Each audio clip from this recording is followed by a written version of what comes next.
ごきげんよう、上川薫です。今回取り上げる話題は、北朝鮮のドローン5機が韓国の首都ソウルとその周辺を飛び回りました。韓国空軍はこれを撃墜しようとしたのですが、結局のところ1機も撃墜できないまま、北から侵入してきたドローンは帰還したと考えられています。現在戦闘が続いているウクライナの影響があることについても言及しておきましょう。それではまず韓国でどのようなことが起き報道されているか見ていきます。朝鮮日報よりソウル市周辺まで南下した北朝鮮の無人機。8年迎撃準備してきた韓国軍は5時間で1機も撃墜できず、北朝鮮の軍用無人機5機が26日、ソウル北部やその周辺一帯で韓国領空を5時間にわたって侵犯した。韓国軍は戦闘機や攻撃型ヘリを出撃させ、警告放送、警告射撃に続いて撃墜作戦を行うなど対応措置に乗り出したが、北の無人機を1機も撃墜できなかった。北朝鮮の無人偵察機の領空侵犯は以前にもあったが、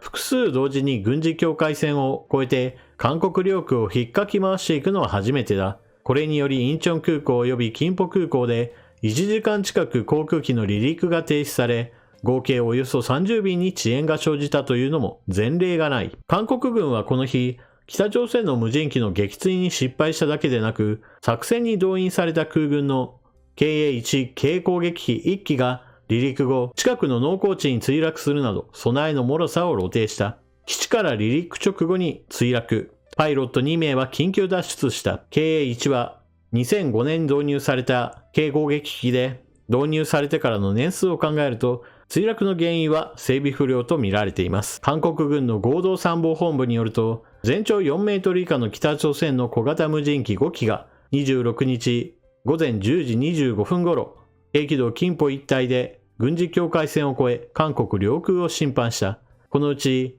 全長2メートル以下の小型1機はソウル北部上空まで侵入し、残る全長4メートル以下の4機はインチョン市低軌道キンポ一帯を5時間徘徊飛行した。韓国軍は領空を侵犯した北の無人機に対して戦闘機、軽攻撃などで対応に乗り出した。攻撃型ヘリの20ミリ機関砲でおよそ100発の射撃も加えた。しかし、北の無人機の撃墜には失敗した。撃墜できなかった理由なのですが、そもそもどこにいるか目視で確認することが最後までできず、そのためレーダーに基づくこの辺りにいるだろうといったところに対して発砲したそうです。まあそんな感じなので、とてもではないが撃墜は不可能だったでしょう。韓国軍関係者は民家に被害が出る恐れがあり、撃墜のチャンスをつかむのが難しかったと語った。北朝鮮による今回の挑発は南北軍事合意を無力化するまた一つの事例だ。ソウル上空まで侵入した北朝鮮の無人機1機は軍事境界線を越えて北へ戻っていき、残る4機の航跡は高原道一帯で消えた。ただしこれはレーダーで追い切れなかっただけで、おそらく北朝鮮に全機帰還した可能性が指摘されています。韓国軍の対応に批判の声が上がっています。ドローン入ってこい。北朝鮮の無人機を撃墜できなかった韓国軍、10日前には大口を叩いていた。韓国国防部の面目が丸つぶれになった。YouTube で無人機の天敵だとして地上配備型対空兵器ヒコフク号を広報したにもかかわらず、26日に韓国領空が北朝鮮の無人機5機によって侵犯されたからだ。動画を掲載してから10日しか経っていなかった。ヒコフク号は K30 対空自走砲ヒコに携帯用対空ミサイルを装着した複合兵器システムで、ドローン、無人攻撃機、地上戦、全部入ってこい。ヒコ複合が全部阻んでやるという動画で広報されていた。広報動画へのコメントのほとんどは、韓国軍の対応を皮肉るものだ。入ってこいと言ったら、本当に入ってきたね。今大騒ぎになっているんだから動画を削除すべきではないのか、などと書き込まれている。なお、無人機の天敵だとして韓国軍が広報していたこの兵器は、北朝鮮無人機領空侵犯に対しては使用されませんでした。最後に記事の補足を一つ入れておきます。北朝鮮のドローンに対して警戒レベルを上げた韓国軍ですが、その後レーダー反応があって出動したら今度は鳥の群れだったという出来事が発生しています。韓国の合同参謀本部の作戦本部長は記者会見で、韓国にとって実質的な脅威となる攻撃用無人機は対応可能だが、無人機は3メートル級以下という小さなサイズで、現在の韓国軍の検知・攻撃能力では制限される部分があると述べた。さて、最初に言っておかなければならないのは、北朝鮮と韓国との間における戦争はまだ終わってはいません。今はあくまでも休戦状態です。北朝鮮の側がこの休戦状態なのを利用して自分たちの軍事兵器のテストをしたとしても、それは戦争行為の一環であり、韓国としてはこれを撃墜することにためらう必要はありません。しかし、韓国軍は北朝鮮のドローンを撃墜することができませんでした。今回北朝鮮側から入ってきたドローンの大きさは2種類あって、まず全長が4メートル程度の少し大きめのドローンと、全長2メートル程度の半分ぐらいの大きさの小型ドローンの2種類でした。そして小さい方のドローンがより首都周辺に飛び込んできて、これがみすみす撃ち漏らして北朝鮮に帰ってしまったというのです。このような動きから基本的には飛行ルートを事前にプログラムしたドローンであったと考えられます。北朝鮮としては自分たちの使っているドローンがどこまで使い物になるかといった性能テストをしていたのでしょう。そしてなぜそのような性能テストをしていたかといえば、現代戦においてはドローンによる偵察情報というのは非常に有効だということが今まさに戦場で確認されているからです。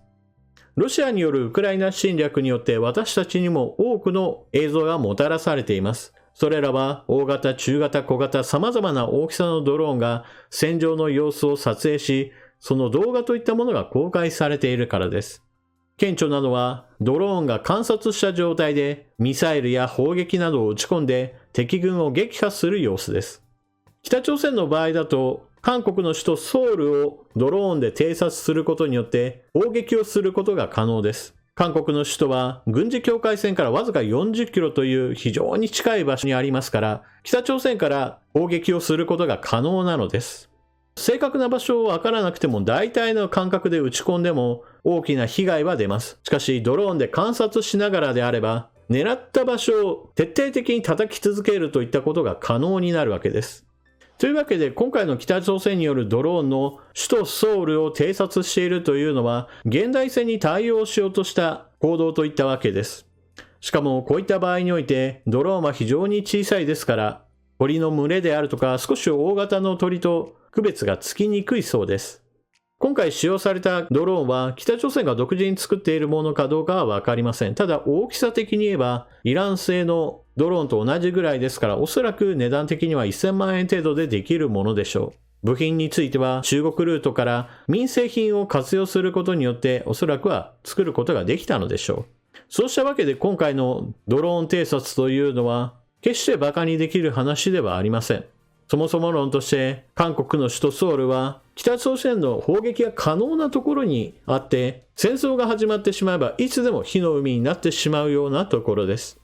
その上今回のようにソウル上空までドローンを飛ばしてリアルタイム情報を得ることができれば砲撃による被害はさらに甚大なものへと発展してしまうことが考えられます。まあそれにしても韓国軍今回の対応なのですがドローンを撃ち落とすのに最適だぞとしている地上兵器についてはおそらくはすぐに出動できる状態にはなかったのでしょう。そのため使われることもありませんでした。そしてすぐに対応できると考えて戦闘機やヘリを飛ばしたわけですが結局のところドローンを撃墜することも叶わず、しかも戦闘機の1機は実際の戦闘があったわけでもないのに墜落して完全に吹っ飛んでしまいました。北朝鮮の報道機関はドローンに対しては韓国軍は対応が完璧にできると言っていたじゃないかと批判しており、その実態を見てみると実際には訓練もほとんどしていなかったし、装備品についても点検していなかったし、戦闘機についてもおそらく墜落してしまったのは整備不良が蔓延していたからだと言われています。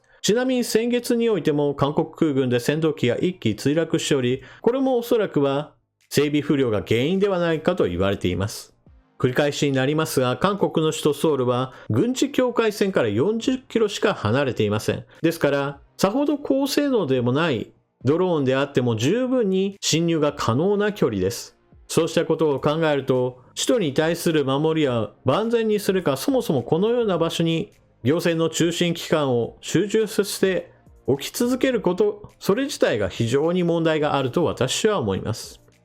今回北朝鮮にしてみれば韓国空軍が全く無力であることを暴いたわけですから、おそらくは今後も何回かテスト飛行を繰り返すのではないかなと私は思います。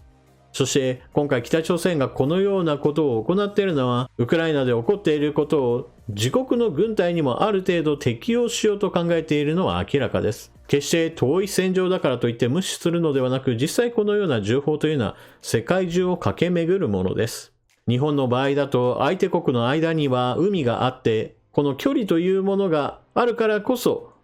ドローンが日本に飛んでくるまでには少し時間がかかりますし、また燃料の問題もあって少し大型化せざるを得ません。その分だけ発見はしやすいわけですが、さあいざこれを撃墜しようと思ったら、それなりの対策を事前に整えておかなければ対応できるわけではありません。今回の韓国空軍のように見つけたんだけれども結局何もできませんでしたということが起こらないように日本も備えをしておかなければなりません。というわけで今回の動画はここまで。あなたは今回の話を聞かれてどのようなことを思われたでしょうか。ぜひともコメントしていってください。それではチャンネル登録していない方はチャンネル登録していってください。そして動画を見終わったら評価ボタンのクリックもよろしくお願いします。それでは次の動画でまたお目にかかりましょう。またね。